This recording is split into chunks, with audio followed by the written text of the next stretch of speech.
warahmatullahi wabarakatuh. Halo teman-teman, perkenalkan nama aku Nela Sazia dengan NIM 2510911320028. Dan di video ini aku mau membahas tentang regulasi tekanan darah, dimana ini salah satu topik di sistem kardiovaskular yang menurut aku luar biasa banget. Kenapa?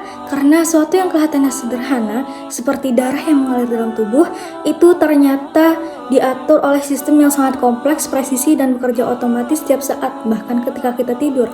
Hal ini mengingatkan aku pada firman Allah dalam Al-Quran surah Al-Mulk ayat 3 yang artinya tidak akan kamu lihat sesuatu yang tidak seimbang pada ciptaan Tuhan yang Maha Pengasih. Menurut aku, ayat ini sangat relate dan dengan fisiologi tubuh manusia karena semakin dipelajari, semakin terlihat betapa sempurnanya keseimbangan yang Allah ciptakan dalam tubuh kita. Jadi, apa itu tekanan darah? Jadi tekanan darah adalah tekanan yang diberikan darah pada dinding pembuluh darah saat dipompa oleh jantung. Nilai normalnya itu sekitar 120/80 mmHg.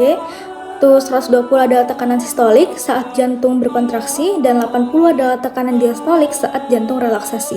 Yang menarik adalah angka ini harus tetap stabil walaupun aktivitas kita berubah-ubah saat olahraga, tidur, bahkan saat stres. Tubuh terus menyesuaikan agar tekanan darah tetap seimbang. Jadi untuk regulasinya sendiri, yang pertama ada regulasi cepat, yaitu menggunakan baroreseptor. Jadi mekanisme pertamanya adalah baroreseptor refleks, di mana baroreseptor ini seperti sensor otomatis tubuh yang berada di sinus karotis dan arkus aorta. Jadi saat tekanan darah naik, pembuluh darah merenggang dan sensor ini langsung mengirim sinyal ke medula oblongata.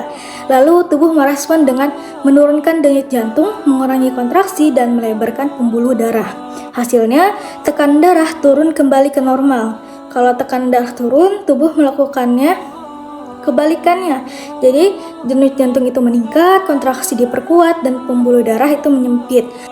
Menurut aku, ini seperti tubuh punya alarm atau kayak autocorrectnya sendiri, jadi sangat canggih. Kemudian ada regulasi jangka panjang, yaitu menggunakan RAAS, yaitu selain regulasi cepat, itu ada regulasi jangka panjang melalui renin, angiostensin, aldosteron system. Jadi saat tekanan darah menurun, ginjal akan mendeteksinya lalu melepaskan renin. Jadi renin ini akan memicu pembentukan angiostensin 2 yang akan menyempitkan pembuluh darah dan merangsang pelepasan aldosteron.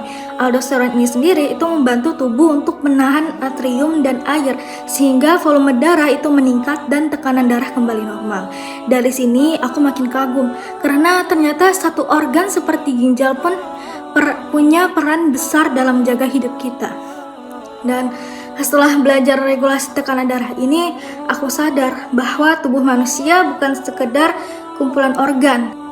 Ada koordinasi antara jantung, pembuluh darah, ginjal, hormon, dan otak yang bekerja harmonis setiap detik. Dan ini yang mengingatkan lagi pada Al-Quran surah Az-Zariyat ayat 21 yang artinya, dan pada dirimu sendiri apakah kamu tidak memperhatikannya? Menurut aku, belajar sistem kardiovaskular bukan hanya mengejar ilmu, tapi belajar melihat tanda-tanda kebesaran Allah Subhanahu wa Ta'ala dalam diri kita sendiri. Semakin dipelajari, semakin kagum. Semakin dipahami, semakin bersyukur. Terima kasih. Wassalamualaikum warahmatullahi wabarakatuh.